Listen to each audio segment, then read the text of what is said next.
বাদ আমরা job fair আয়োজন করতে চাই ডাকসুর আন্ডারে। যে জব ফেয়ারে ঢাকা বিশ্ববিদ্যালয়ের স্টুডেন্টরা বিভিন্ন কর্পোরেট কোম্পানিগুলো ঢাকা বিশ্ববিদ্যালয়ে এসে ফেয়ারে আসবে, এসে ঢাকা বিশ্ববিদ্যালয়ের স্টুডেন্টদের ভাইবা নেবে, এই ক্যাম্পাস থেকে স্টুডেন্টদের জব হবে। আর তারপর হচ্ছে একাডেমিক কারিকুলামের বাইরে বা একটা টেকনোলজিক্যাল যে স্কিল এবং হচ্ছে যে ইংরেজি ভাষার যে দক্ষতা, তার পাশাপাশি বৈশ্বিকভাবে যে ভাষার গুরুত্ব আছে সেমন একটা ভাষা আমরা বাধ্যবাধকতা করতে চাই। আর নারীর ইস্যুটাকে সবচেয়ে বেশি গুরুত্ব আরোপ করতে চাই, বিশেষ করে যে ডাইনোসর যুগের আইনগুলো এখন বিদ্যমান আছে। এক হলের নারী বৈধ কার্ড দেখে আরেক হলের মেয়ে আরেক হলে প্রবেশাধিকার করতে পারবে না, এমনকি লোকাল গার্ডেনের যে ঝামেলাগুলো আছে সেগুলো মিটিয়ে ফেলতে চাই। তাছাড়াও আরো অনেক ইস্যু আমার আছে। সময় শেষ হয়ে গেছে, আপনাদের সকলকে ধন্যবাদ। কারণ সৃষ্টিকর্তা স্বপ্ন আমাকে দেয়নি, অবশ্যই কেউ না আমার চেয়ে ভালো হতে পারে, কিন্তু কথা হচ্ছে আমার যখন যে দায়িত্ব ছিল সেই দায়িত্বটুকু আমি পালন করেছি কিনা রাষ্ট্রের প্রয়োজনে এবং বিশ্ববিদ্যালয়ের প্রয়োজনে, সেটা প্রশ্ন হতে পারে। 2016 সালে ঢাকা বিশ্ববিদ্যালয়ে ভর্তি হওয়ার পরে যখন আমি গণরোগ গেস্টরুমে উঠেছিলাম, তখন আমাদের উপরে যে নির্যাতন নিপীড়ন নেমে এসেছিল কিংবা সাধারণ শিক্ষার্থীদের উপর নির্যাতন হয়েছিল ক্যাম্পাসব্যাপী, সেটার বিরুদ্ধে আমি বিশ্ববিদ্যালয়ে দাঁড়িয়েছিলাম, সেটা নিয়ে প্রশ্ন হতে পারে। হ্যাঁ, 2016 সাল থেকে 2024 সাল পর্যন্ত এই ঢাকা বিশ্ববিদ্যালয়ের মাটিতে যত নির্যাতন হয়েছে, যত নিপীড়ন হয়েছে, যত ষড়যন্ত্র হয়েছে, ঢাকা বিশ্ববিদ্যালয়ের শিক্ষার্থীদের উপর যত ধরনের টর্চার হয়েছে, প্রত্যেকটার বিরুদ্ধে আমি আমার নিজের কণ্ঠ জারি রেখেছিলাম।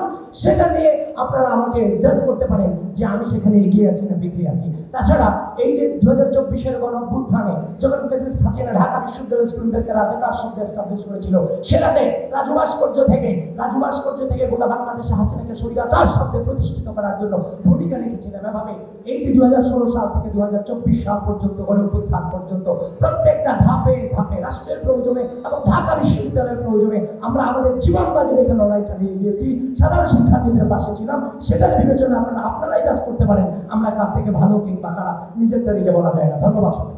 মাঝে মাঝে মনে হয় রাজনীতির বিরুদ্ধে কথা বলতে গেলে সবচেয়ে বড় রাজনীতি হলে জাতীয় রাজনীতি থেকে নিজেকে কিভাবে বিচলিত রাখা যায়। দেখেন, আমি যেটাকে ধারণ করে আজকে আপনাদের সামনে দাঁড়িয়ে আছি সেটা হচ্ছে নেতৃত্ব মানে দায়িত্ব, নেতৃত্ব মানে ক্ষমতা চর্চার ফ্যাশন নয়। নেতৃত্ব মানে হচ্ছে যে দায়িত্ব। এখন আপনি ডাকসুতে নির্বাচিত হওয়া মানে হচ্ছে আপনি সফল নন। আপনার সফলতা ব্যর্থতা নির্ভর করতেছে আপনার ডাকসুর যে মেয়াদ যেদিন শেষ হবে সেই দিনটাতে নির্ভর করতেছে আপনি কতটুকু সফল কিংবা আপনি ব্যর্থ। আমি আমার জীবনে সর্বদা সফল হতে চেয়েছি। আমি যদি এখানে ভিপি হিসেবে নির্বাচিত হই, এখানে সফলতার একমাত্র মূল চাবিকাঠি হবে সাধারণ শিক্ষার্থীদের কণ্ঠস্বরে কথা বলা, এবং সেটা আমি বলে যাব। এবং আরেকটা কথা হচ্ছে যে তার সাথে আরো একটা কথা বলে রাখি, আমার নিজের কোনো দল খোলার ইচ্ছা নেই যে ডাকসুর ভিপি নির্বাচিত হয়ে আমি নিজস্ব এজেন্ডা বাস্তবায়ন করে নতুন করে দল খুলব। তাছাড়া আরেকটা কথা, ঢাকা শিক্ষার্থীদের জন্য কিংবা তাদের জন্য আমরা কি করবো, 2016 সালে ঢাকা বিশ্ববিদ্যালয়ে ফার্স্ট ইয়ার ভর্তি হওয়ার পর থেকে আজও পর্যন্ত রাষ্ট্রের গণতন্ত্র এই ঢাকা বিশ্ববিদ্যালয়ের স্টুডেন্টদের যে নির্যাতন নিপীড়নের পক্ষে কথা বলে আজও পর্যন্ত আমরা দাঁড়িয়ে আছি। সুতরাং যে রাজনৈতিক অপসংস্কৃতির মুখোমুখি হয়ে এই জীবনকে বেছে নিয়েছিলাম, সেই রাজনৈতিক অপসংস্কৃতিকে ঢাকা বিশ্ববিদ্যালয়ের শিক্ষার্থীদের সামনে আর আসতে দেওয়া হবে না।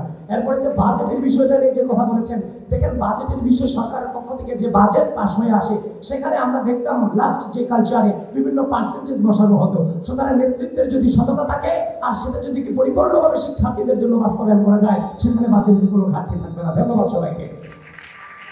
জানেন একজন ডাকসু বিপদমার্থীর আপনার দেখতে কিন্তু বেশি না, কিন্তু খুবই স্বল্প। সেই জায়গা থেকে প্রথম যে কাজটা সেটা হচ্ছে এখানকার রাজনৈতিক ব্যবস্থা কেমন হবে, রাজনৈতিক কাঠামোটা কেমন হবে সেটা সেট করা। আপনি জানেন এটা সব কিছু মিলিয়ে ঢাকা বিশ্ববিদ্যালয় রাজনীতির বাইরে না, রাজনীতির রাহুল সঙ্গে মুক্ত না। আমরা যতই বলি যেন রাজনীতির বাইরে গিয়ে একটা একাডেমিক বিশ্ববিদ্যালয় গঠন করবে, কিন্তু সেটা কখনোই সম্ভব না। এখানকার রাজনৈতিক সদিচ্ছা জায়গা নিশ্চিত করতে হবে, রাজনৈতিক কাঠামো জায়গা নিশ্চিত করতে হবে। একজন বিভাগের কাজ আমি মনে করি এটাই। যদি আমি নির্বাচিত হই, আমি এত ক্যান্সেল করবো এখানকার ছাত্র রাজনীতির ধরনটা কেমন হবে, এখানকার শিক্ষক রাজনীতির ধরনটা কেমন হবে, যে শিক্ষক রাজনীতির কারণে আমি আপনি অনেক স্বপ্ন ঢাকা বিশ্ববিদ্যালয়ে আসে, সে স্বপ্নকে একটা জবানবন্দি দিতে হয়। আমাদের অনেক স্বপ্ন গঠনের সম্বন্ধে প্রশ্ন থাকে শুধুমাত্র শিক্ষকদের ঘৃণ্য রাজনীতির কারণে। প্রিয় উপস্থিতি, আমরা শুধু এক কথা বলতে চাই, আমরা নতুন করে কোনো কমিটমেন্ট দিচ্ছি না। শুধুমাত্র আমরা নির্বাচিত হলে আমরা এর একাডেমিক কাজ করেছি, যে কাজগুলো আমরা শেষ করতে চাই।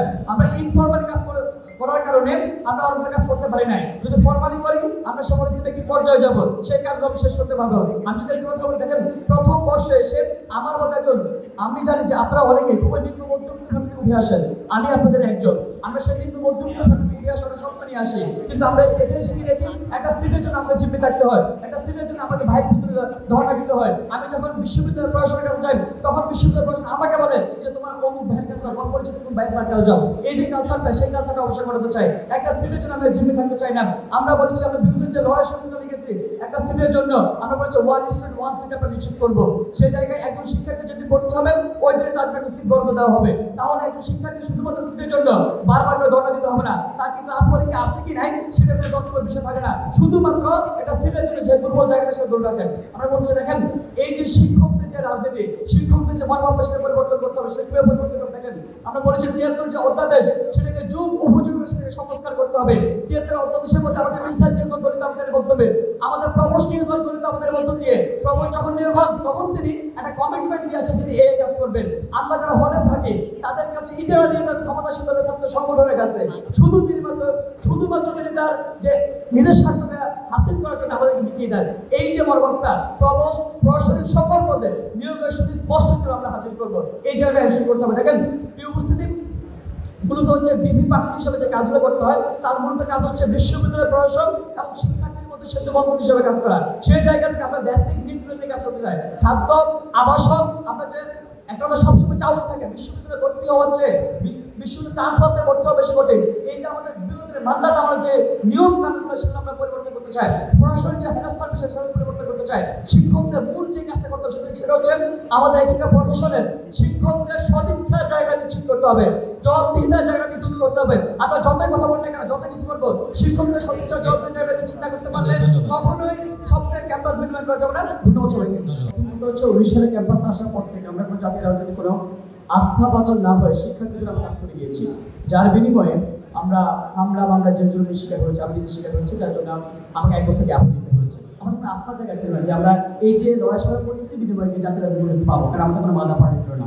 আপনারা জানেন আমাদের এখন কোনো মাদা পার্টি নেই। সেই জায়গা থেকে 5 বছর আগে যেমন আমি কাজ করেছি, যে সবকিছু ক্ষেত্রে 5 বছর পর আমি কাজ করেছি, শুধুমাত্র শিক্ষা, শুধুমাত্র এখানে ব্যবসা করার জন্য, বিক্রির জন্য না। 5 বছর পর রয়ে গেছে একটা কারণে, এর আগে কাজ করতে গিয়ে আমরা অনেকগুলো প্রতিকূল পরিস্থিতির শিকার হয়েছি, এখন অনুকূল পরিস্থিতি আছে যেটা আমরা কাজ করতেছি। এই জায়গা থেকে আমরা বলছি দেখেন ছাত্ররা, আমি আগে বলেছি ছাত্রদের আমি কাঠামো সেট করবো।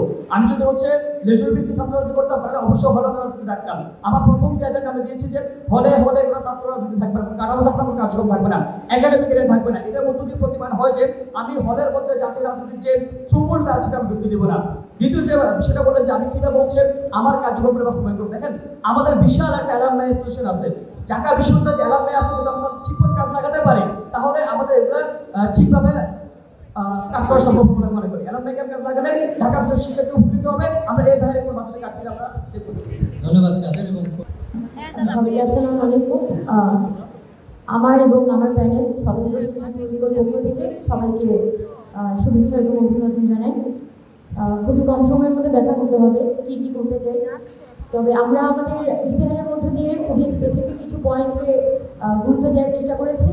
আমাদের প্যানেলের স্বতন্ত্র শিক্ষার্থী ঐক্যের যে মোটো পলিটিক্যালি কনসিয়াস একাডেমিক ক্যাম্পাস, অর্থাৎ আমরা ঢাকা বিশ্ববিদ্যালয়ের মধ্যে প্রথমত ঢাকা বিশ্ববিদ্যালয়ের যে বর্তমান ছাত্র রাজনীতির কাঠামো, সেই কাঠামোর একটা বড় ধরনের পরিবর্তন চাই এবং সেই কাঠামোর পরিবর্তনের জন্য ঢাকা বিশ্ববিদ্যালয়ের সাধারণ শিক্ষার্থী, ঢাকা বিশ্ববিদ্যালয়ের ছাত্র রাজনৈতিক সংগঠন, প্রশাসন সকলের মধ্যে একটা সামাজিক চুক্তির মাধ্যমে ঢাকা বিশ্ববিদ্যালয়ের ছাত্র রাজনীতির একটি উপযুক্ত নীতিমালা হওয়ার প্রয়োজন। আমি যদি এখানে বিপি হয়ে নির্বাচিত হয়ে আসি তাহলে অবশ্যই ঢাকা বিশ্ববিদ্যালয়ের ছাত্র রাজনীতির একটা কাঠামোগত সংস্কার এবং একটি উপযুক্ত নীতিমালা তৈরির জন্য কাজ করব। দ্বিতীয়ত, ঢাকা বিশ্ববিদ্যালয়ের যদি ডাকসুকে আমাদের কার্যকর করতে হয় এবং আমাদের যে মুখের বুলি, সেই মুখের বুলিকে আমাদের মাঠে কাজে লাগাতে হয়, তাহলে প্রধান কাজ আমাদের ডাকসুকে নিয়মিত করতে হবে। তাই ডাকসুতে নির্বাচিত হয়ে আসার পরপর যে কাজটি আমি প্রথমে হাত দিব সেটা হচ্ছে ডাকসু একটি গঠনতান্ত্রিক সংশোধনের জন্য প্রশাসনকে চাপ দেওয়া এবং ডাকসুর দ্রুততম সময়ের মধ্যে ডাকসুর গঠনতান্ত্রিক সংশোধনের মাধ্যমে এখানে প্রতি বছরে 12 মাস পর পর একটি নির্দিষ্ট ক্যালেন্ডার ডেটে ডাকসু নির্বাচন হতে হবে। এই নীতি গণতান্ত্রিক সংশোধনের মাধ্যমে অন্তর্ভুক্ত করা। দ্বিতীয়ত, আমাদের সিনেটের হচ্ছে মাত্র 5 জন শিক্ষার্থী প্রতিনিধি যায়। আমাদের কথা হচ্ছে 5 জন শিক্ষার্থী প্রতিনিধি আসলে কোনোভাবেই পর্যাপ্ত না।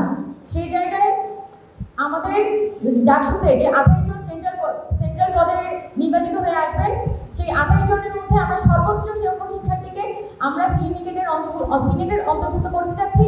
এছাড়া সিন্ডিকেট যে মিটিংটা হয়, সিন্ডিকেটের অন্তর্ভুক্ত করতে চাই আমরা ছাত্রদের।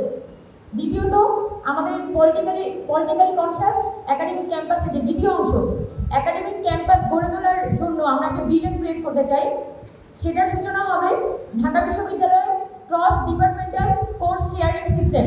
এইটার জন্য আমি বিশ্ববিদ্যালয়কে প্রেশারাইজ করব। সেটা হচ্ছে বিশ্ববিদ্যালয়ের মধ্যে পার্শিয়াল ওপেন ক্রেডিট সিস্টেম চালু করা। পৃথিবীতে বর্তমানে বেশিরভাগ বিশ্ববিদ্যালয়ে কিন্তু ওপেন ক্রেডিট সিস্টেম চালু আছে, যেখানে ঢাকা বিশ্ববিদ্যালয়ের যেখানে শিক্ষার্থীরা মাইনর যে কোর্সগুলো সেগুলো নিজের মতো করে চুজ করতে পারে। সেই জায়গায় বর্তমানে যে 140 ক্রেডিট আছে, সেই 40 ক্রেডিটের মধ্যে 20 বা 25 ক্রেডিট আমরা স্টুডেন্টদের চয়েস সাপেক্ষে তারা যাতে কোর্স সিলেক্ট করতে পারে অন্য ডিপার্টমেন্টে, সেটাকে আমরা ফ্যাসিলিটেট করব। পাশাপাশি ল্যাব সংস্কার, গবেষণা বরাদ্দ বাড়ানো, শিক্ষক মূল্যায়ন পদ্ধতি, এই সকল ছোট ছোট যে অন্যান্য ইস্তেহারগুলো আছে সেগুলো আমরা বাস্তবায়ন করার চেষ্টা করব। লাস্ট যে কথাটা বলবো, আমি যেহেতু নারী, তাই নারী নিরাপত্তা এখানে একটা প্রধান কোয়েশ্চেন। তো নারীদের এক হলের নারী যাতে আরেক হলে প্রবেশ করতে পারে এবং অনাবাসিক যে শিক্ষার্থীরা আছে তারা যাতে তাদের নিজস্ব হলে অন্তত রেস্ট নেওয়ার জন্য, খাওয়ার জন্য, নামাজ পড়ার জন্য যেতে পারে, সেটাকে আমরা ফ্যাসিলিটেট করব। পাশাপাশি ক্যাম্পাসে উদ্বাস্তু ভবঘুরেদের অপসারণ এবং শাটল বাস অতি দ্রুত সময়ের মধ্যে চালু করা, সেটাকে ফ্যাসিলিটেট করব। সবাইকে অসংখ্য ধন্যবাদ, বিদায় জানাচ্ছি। আসসালামু আলাইকুম। থেকে বিশ্ববিদ্যালয়কে বিযুক্ত করতে হয়, তাহলে এই 3টি কাজ করাটা খুবই প্রয়োজন।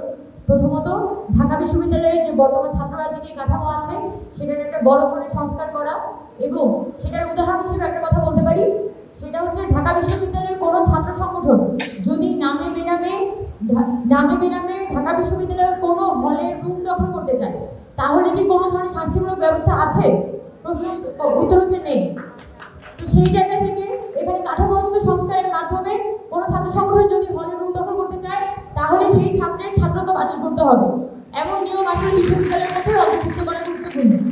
আর দ্বিতীয় বিষয়, আমাদের ডাকসু বর্তমান যে কাঠামো, সেখানে একটা গঠনতান্ত্রিক সংশোধন আনতে হবে এবং ডাকসুকে প্রতি বছর ক্যালেন্ডারের আন্ডারে 12 মাস শেষে ডাকসু নির্বাচন করতে হবে। ফলে এখানে ডাকসু যদি আমরা নিয়মিত করতে পারি, তাহলে স্টুডেন্টস রিপ্রেজেন্টেটিভ হিসেবে ছাত্র সংগঠনের বাইরে আমরা এখানে ডাকসুকে এস্টাবলিশ করতে পারবো। থার্ডলি, আমাদের যে শিক্ষক নিয়োগ পদ্ধতি, সেই শিক্ষক নিয়োগ পদ্ধতিকে আমাদের প্রশ্ন করতে হবে। এখানে ঢাকা বিশ্ববিদ্যালয়ে যে খণ্ডকালীন শিক্ষক নিয়োগ পদ্ধতি চালু করতে হবে এবং লেকচারার যিনি নিয়োগ হবে তিনি পূর্ণকালীন শিক্ষক নিয়োগ হতে পারবেন না। যথাযথ পরীক্ষার মাধ্যমে শিক্ষককে আসলে এখানে অ্যাসোসিয়েট প্রফেসরে পরিণত হতে হবে এবং কোনো ধরনের রাজনৈতিক হস্তক্ষেপ এখানে চলবে না, এবং আমরা সেই জায়গাটা ফ্যাসিলিটেট করতে পারবো। থার্ডলি, বাজেটের কথা রেখেছে। হ্যাঁ, বাজেটের কথা যেটা বলবো সেটা হচ্ছে, প্রথমত যেটা সবাই বলেছে, ঢাকা বিশ্ববিদ্যালয় অ্যালুমনাই অ্যাসোসিয়েশনের যে নেটওয়ার্ক সেটাকে স্ট্রেংথেন আপ করা। আর দ্বিতীয় যে কথা সেটা হচ্ছে ঢাকা বিশ্ববিদ্যালয়ের জন্য খুবই গুরুত্বপূর্ণ ইন্ডাস্ট্রি একাডেমিয়া রিলেশনশিপ গ্রো করা, যার মাধ্যমে আমরা ঢাকা বিশ্ববিদ্যালয়ের বাজেটের বাইরে গিয়ে আমরা এখানে ফান্ডিং আনতে পারবো। ধন্যবাদ। বিশ্ববিদ্যালয়ে ভর্তি হই, বাংলাদেশের সবচেয়ে মেধাবী শিক্ষার্থীরাই তাদের যোগ্যতা রেখে ঢাকা বিশ্ববিদ্যালয়ে ভর্তি হয়। অনেক বড় বড় স্বপ্ন নিয়ে আমরা ঢাকা বিশ্ববিদ্যালয়ে ভর্তি হই। আমাদের স্বপ্ন থাকে ঢাকা বিশ্ববিদ্যালয়ে আমরা চমৎকার একটা একাডেমিক এনভায়রনমেন্ট পাবো, আমাদের গবেষণার পরিবেশ থাকবে, আমাদের লাইব্রেরি ফেসিলিটি থাকবে, আমাদের আবাসন নিয়ে আমাদের ভাবতে হবে না, স্বাস্থ্যের নিরাপত্তা থাকবে, খাদ্যের নিরাপত্তা থাকবে। আমাদের যারা নারীরা আছে তাদের জন্য একটা নিরাপদ ক্যাম্পাস হিসেবে আমাদের ঢাকা বিশ্ববিদ্যালয়ে আমরা গড়ে তুলব। সেই ধরনের স্বপ্নে নিরাপদ ক্যাম্পাস না হওয়ার আগ পর্যন্ত আমরা থামবো না। এখন বলতে পারেন ভাই আমরা কিভাবে করবো? সেটা আমরা ইতিমধ্যে আমাদের যে ইস্তেহার, সেই ইস্তেহারে আমরা উল্লেখ করেছি। আমরা দেখতে পেয়েছি আজকে আমাদের বিশ্ববিদ্যালয়ে 100 বছর পার করেছি, স্বাধীনতার আজকে 5 দশক পার হয়েছে, কিন্তু বিশ্ববিদ্যালয়ে যেভাবে এক্সিকিউটিভ প্ল্যান নেওয়া দরকার ছিল এই কৃত্রিম সংকটগুলো দূর করার জন্য, যেভাবে আমাদের পলিসিগুলো ঠিক করা দরকার ছিল সেই পলিসিগুলো আমরা ঠিক করতে পারিনি। ইনশাআল্লাহ শিক্ষার্থীদের ম্যান্ডেট নিয়ে যখন আমরা প্রতিনিধিত্ব করার সুযোগ পাবো, আমরা সবার আগে ঢাকা বিশ্ববিদ্যালয়কে একটি স্বপ্নের ক্যাম্পাস নির্মাণ করার জন্য আমরা এক্সিকিউটিভ প্ল্যান এবং আমাদের পলিসিগুলো ঠিক করবো। আমাদের এই বিশ্ববিদ্যালয়ে অনেক রাজনৈতিক অর্জন আছে, সেই রাজনৈতিক অর্জন অবশ্যই লাগবে, সেগুলো আমাদের অস্তিত্ব। কিন্তু একই সাথে একটা বিশ্ববিদ্যালয়ের মূল কাজ কি? বিশ্ববিদ্যালয়ের মূল কাজ হচ্ছে জ্ঞান অর্জন করা, জ্ঞানের প্রতি শিক্ষার্থীদেরকে আগ্রহ তৈরি করা, নতুন নতুন সায়েন্স, ইনোভেশন, ক্রিয়েশন এবং টেকনোলজি দিকে শিক্ষার্থীদেরকে উদ্বুদ্ধ করা। এই বিশ্ববিদ্যালয়কে যেভাবে একাডেমিক একটা ইনস্টিটিউট হিসেবে গড়ে তোলা দরকার ছিল, সেটা আমরা দেখতে পাইনি। ইনশাআল্লাহ আমাদের প্রথম দাবি থাকবে এবং আমরা এই বিশ্ববিদ্যালয়কে সর্বপ্রথম যে কাজটা করবো সেটা হচ্ছে ঢাকা বিশ্ববিদ্যালয়কে একটা পলিটিক্যাল ইনস্টিটিউট থেকে একটা একাডেমিক ইনস্টিটিউট করবে ইনশাআল্লাহ। একাডেমিক ইনস্টিটিউট করার জন্য আমাদেরকে শিক্ষক নিয়োগ যে প্রক্রিয়া আছে সেটাকে পরিবর্তন করতে হবে। এখানে কোনো দলীয় বিবেচনায় কোনো শিক্ষক নিয়োগ হবে না, শিক্ষক নিয়োগ হবে মেরিট বেসিসের ভিত্তিতে। একই সাথে আমাদের ক্লাসের মধ্যে আমরা যারা ছাত্ররা আছি আমাদের শিক্ষকদেরকে আমরা পর্যালোচনা করতে পারি না। এই ক্লাসের মধ্যে আমরা শিক্ষক যারা আছে শিক্ষকরা হবে আমাদের সিনিয়র স্কলার, আমরা যারা ছাত্ররা আছি আমরা হবো জুনিয়র স্কলার। শিক্ষকদের মূল্যায়ন সিস্টেম আমরা চালু করবো। আমাদের যে একাডেমিক মেইল আছে সেই মেইলের মাধ্যমে আমরা আমাদের যে গবেষণা ইন্টারন্যাশনাল ন্যাশনাল যত ধরনের আমাদের পেপার আছে সেই জার্নালগুলো অ্যাক্সেস থাকবে। আমাদের যে ভর্তি প্রক্রিয়া থেকে শুরু করে একাডেমিক যত কাজ আছে সেই কাজগুলো আমাদেরকে হলে যাইতে হবে না, আমাদের ভর্তি রেজিস্টার বিল্ডিংয়ে দৌড়াইতে হবে না, হলের মধ্যে তাদেরকে লটমতিক আচরণ করবে না। আমরা আমাদের রেজিস্টার বিল্ডিংকে পেপারলেস করবো, সে ঘরে বসে তার সামগ্রিক ভর্তি প্রক্রিয়া থেকে শুরু করে অ্যাডমিনিস্ট্রেটিভ সব কাজগুলো করতে পারবে। এবং একই সাথে আমাদের আবাসন সম্পদ থেকে শুরু করে স্বাস্থ্যের নিরাপত্তা, খাদ্যের নিরাপত্তা এবং আমাদের নারীদের জন্য নিরাপদ ক্যাম্পাস গড়ার জন্য আমরা আমাদের লড়াই চালিয়ে যাবো। সবাইকে অসংখ্য ধন্যবাদ আমাদের কথা শোনার জন্য। আমরা যারা ঢাকা বিশ্ববিদ্যালয়ে পড়াশোনা করি আমাদেরকে সবার আগে রাজনৈতিক সচেতন হতে হবে। কিন্তু আমরা যদি এখানে লেজুর ভিত্তিক ছাত্র রাজনীতি বলে মাদার সংগঠনের চাপাই দেওয়া কোনো যদি শিক্ষার্থীদের উপর চাপাই দিতে চাই তাহলে শিক্ষার্থীরা ছাত্রলীগকে যেভাবে লাল কার্ড দেখাইছে এই কাজ যারা করতে চাইবে তাদেরকে ওইভাবে লাল কার্ড দেখাবে। অবস্থান পরিষ্কার, বাংলাদেশে ঢাকা বিশ্ববিদ্যালয়ের শিক্ষার্থীরা সবসময় শির দ্বারা উঁচু রাখেছে, তারা সবসময় সত্যকে সত্য বলেছে। বাংলাদেশের জাতীয় রাজনীতি কেউ যদি বিচ্যুতি করতে যায়, কেউ যদি ফেসিবাদ বাংলাদেশে কায়েম করতে চায়, ঢাকা বিশ্ববিদ্যালয়ের শিক্ষার্থীরা তারা আবু সাইদের মতো, তারা ওয়াসিমের মতো, তারা শান্তির মতো তারা দাঁড়িয়ে যাবে। এবং এই সাথে তারা সবসময় শিক্ষার্থীদের স্বার্থ সংশ্লিষ্ট কথাগুলো তারা সবসময় বলবে। আর বাজেট ঘাটতির এই বিষয়টা অবশ্যই আমরা সারা বিশ্বে দেখতে পাই। বড় বড় যতগুলো বিশ্ববিদ্যালয় আছে সব বিশ্ববিদ্যালয় পাবলিক প্রাইভেট কোঅপারেশনের মাধ্যমে হয়, অ্যালামনাইয়ের মাধ্যমে এই কাজগুলো সম্পাদন হয়। তা আমরা যখন বিপি হিসাবে বিশ্ববিদ্যালয় শিক্ষার্থীদের পরিচিত করার সুযোগ পাবো, ঢাকা বিশ্ববিদ্যালয়ের যে বাজেট ঘাটতি সেটা পূরণ করার জন্য আমাদের যে ইন্ডিভিজুয়াল ক্যাপাসিটি আছে বিশ্ববিদ্যালয়ের অ্যালামনাই আছে তাদেরকে সম্পৃক্ত করে আমরা এই সকল সম্পর্ককে ব্যস্ত করব। ধন্যবাদ।